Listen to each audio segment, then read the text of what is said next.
This is Jeremiah Riggins from Sanctuary Family Farms. I'm married to Katie Riggins, and we have two boys, Ben and Sam, who are 10 and 13 years old.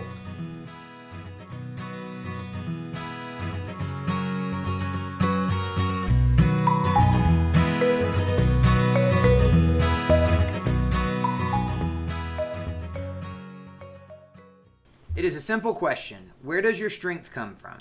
From the day we are born into this world, we start to adapt to the stresses and challenges around us.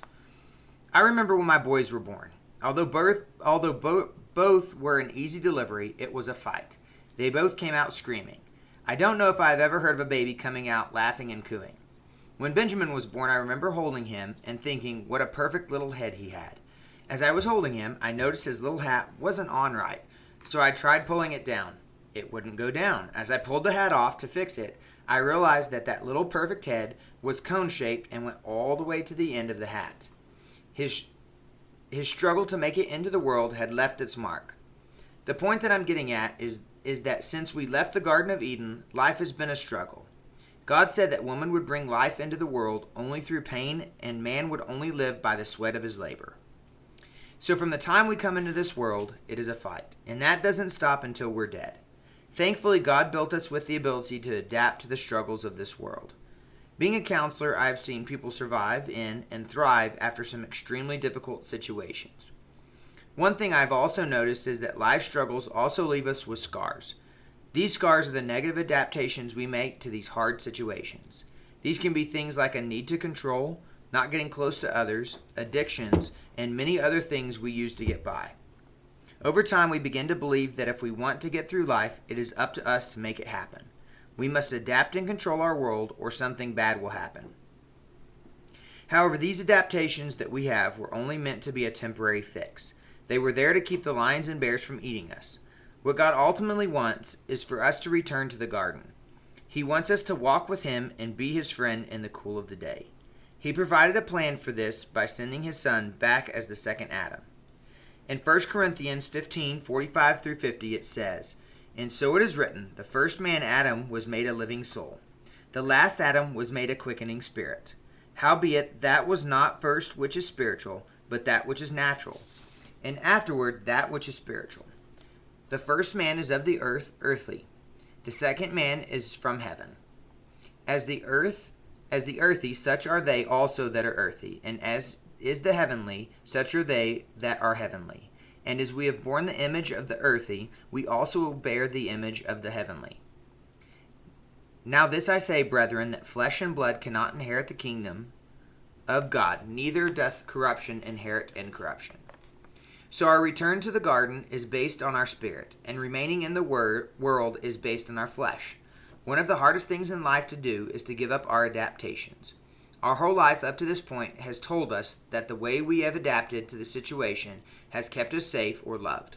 Christ asks us to give up all of this and follow Him. What really are we giving up? What we give up is our control of the world around us. We completely give in to His plan. We surrender to wherever He wants to take us, and whatever He wants to do with us is up to Him. This is exactly what Christ did when He came to earth. He made Himself a little lower than the angels. He gave Himself completely to the will of the Father, saying that He came to do the will of the Father. And not my will, but thine be done. What we gain from returning to His will is His peace and the opportunity to commune with Him like Adam and Eve did in the garden. In the future, I would like to talk about some of the ways we put our will ahead of His, and how we put our will back in line with His so that we can return to a relationship with God.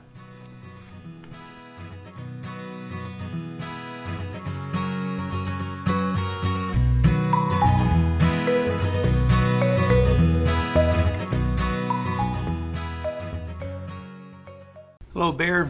Hey, Paul. I like that. I like the words of it.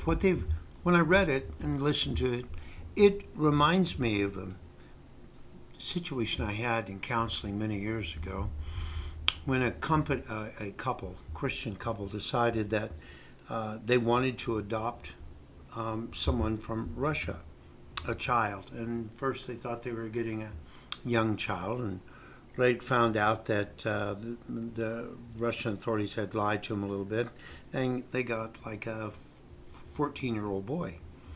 And he had been in an orphanage all of his life. And they brought him to me because they said, he's incorrigible. We can't do anything with him.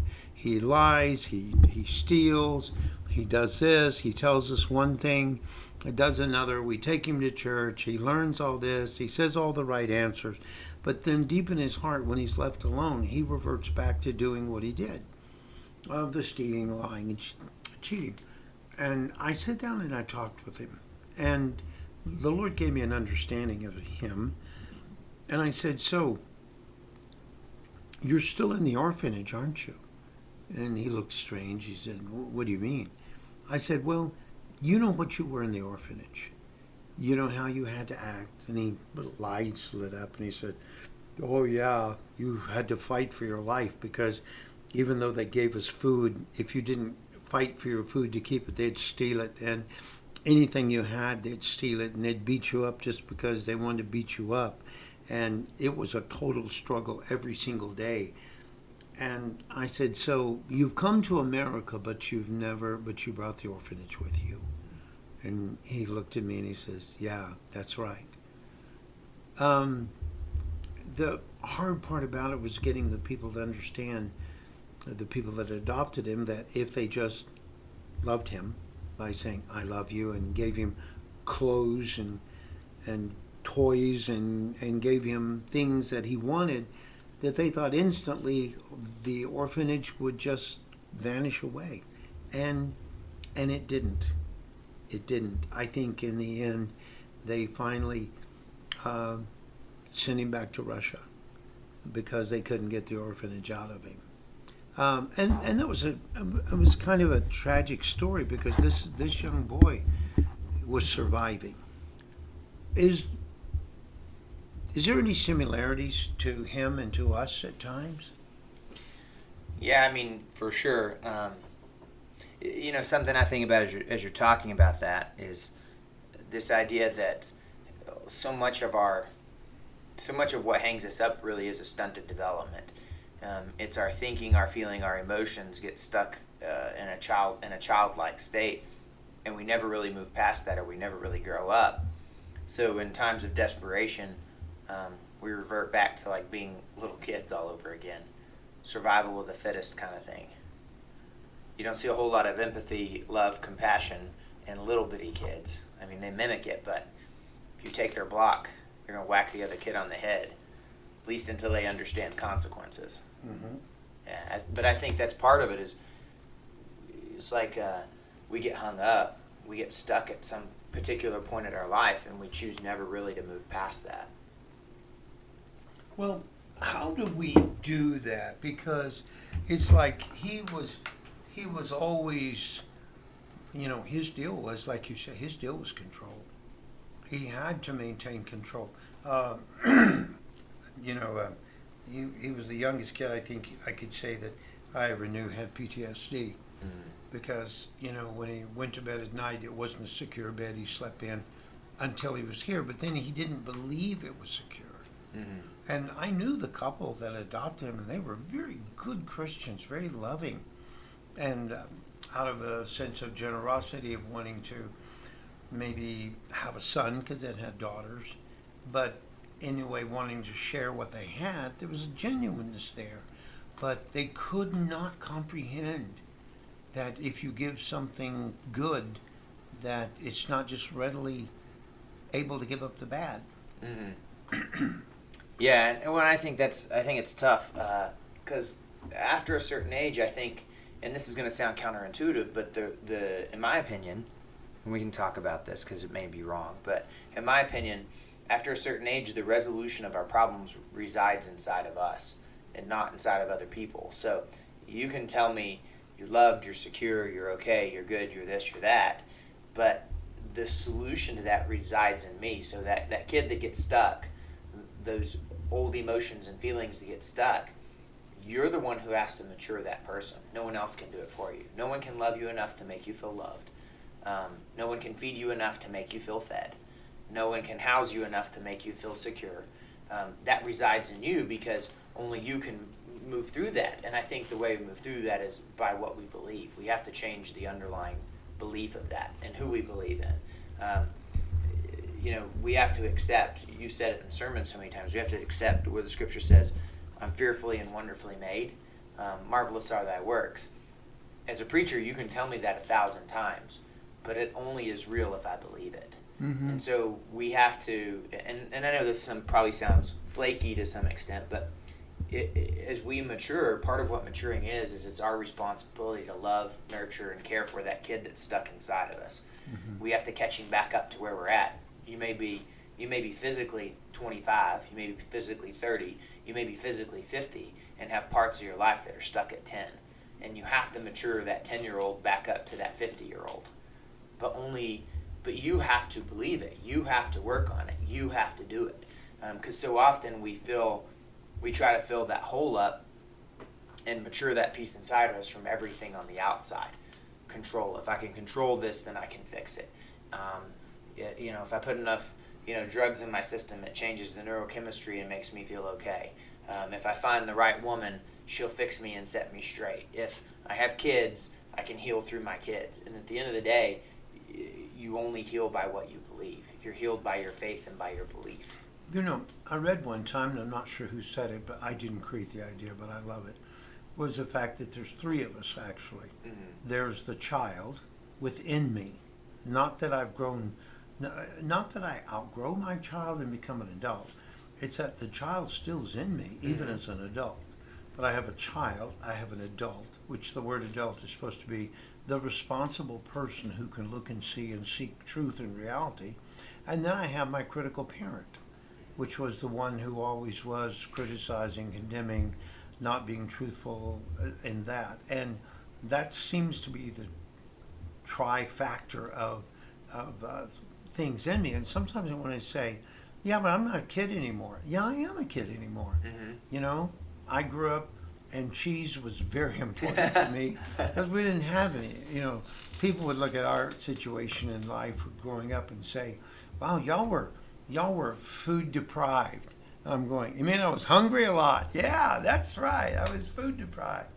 But the thought to me one day was, man, if I can only have enough Longhorn cheese, it will stop me hungering after it.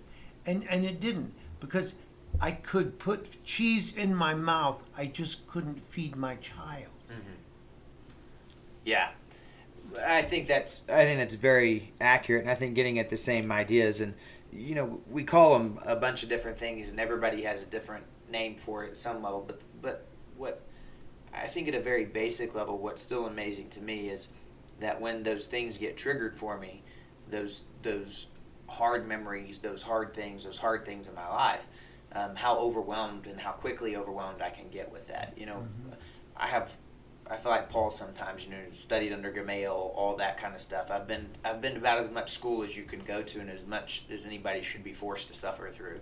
And despite all that sophistication, I can be overwhelmed in an instant by something that triggers me or sets me off. Mm-hmm. And, I can rationalize through it, but it never works very well. The only thing that I found lasting is that, basically a belief that God's enough at the end of the day. Jesus is enough. If I'm lacking in food, he's enough. When I didn't have food, he was enough. When I do have food, he's enough. When I feel like nobody cares, he's enough. When I'm mad and frustrated and feel like nobody understands what I'm saying, he's enough. And that's all that I've found that ever really turns that off. I think one way, too, is that sometimes I've always pictured this, when you were little and you would break your arm many times over. When you would do that, I couldn't do anything. I couldn't fix your arm. It was broken. I wasn't a doctor. I couldn't do anything, but all I could do was hold you and love you and say, hey, it's going to be okay. And the one important thing that I could keep saying again and again and again, I'm not leaving you. Mm-hmm. I'm not going to go away. I will be here for you through it all. And sometimes I think learning that control, we don't really have to have it if we can trust the person. We don't need it if the person, it's like,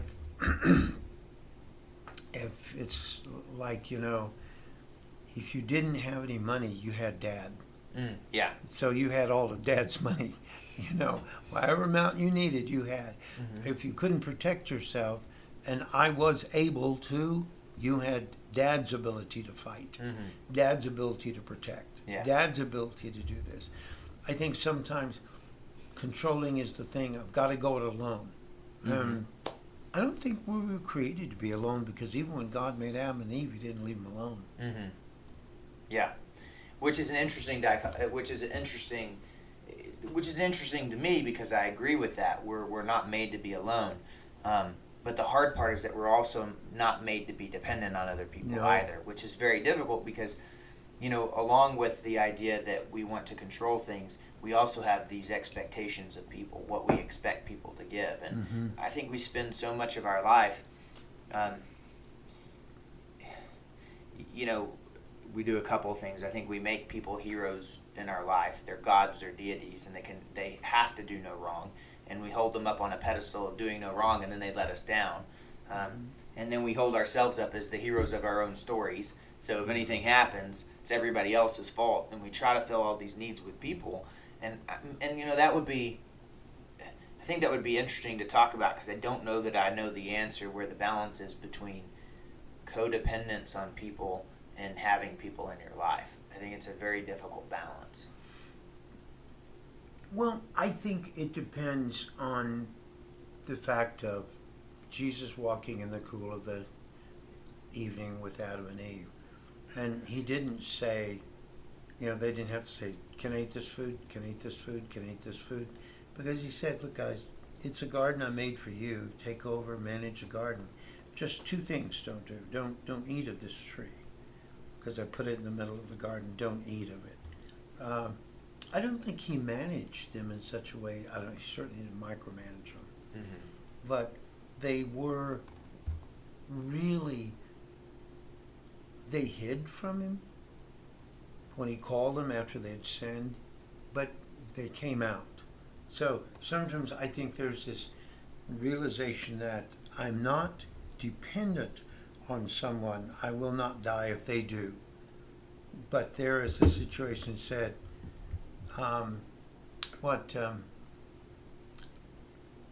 if one is by himself, he cannot be warmed, but with another. And it says a threefold cord, I believe in Ecclesiastes, it says a threefold cord is not easily broken. Yeah. Which means that winding separately but together is a great deal of strength. And I think sometimes to realize that God has always been there when the other people we expected failed. So, I don't know. Good block. I'm looking for the others. Thanks, Paul. Okay. Bye.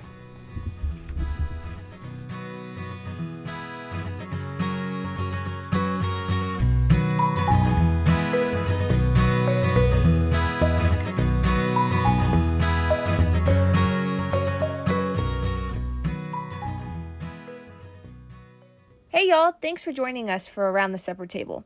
At Sanctuary Family Farms, we want to be real. Whether that's through our blogs, daily verses, or even Nana's recipes, we want to share the messages that God has laid on each of our hearts. If you liked what you heard today or want to get in touch with us, you can find us on Facebook and YouTube at Sanctuary Family Farms, or our website at www.sanctuaryfamilyfarms.com, where we share our recipes and blogs and sell farm fresh beef and pork.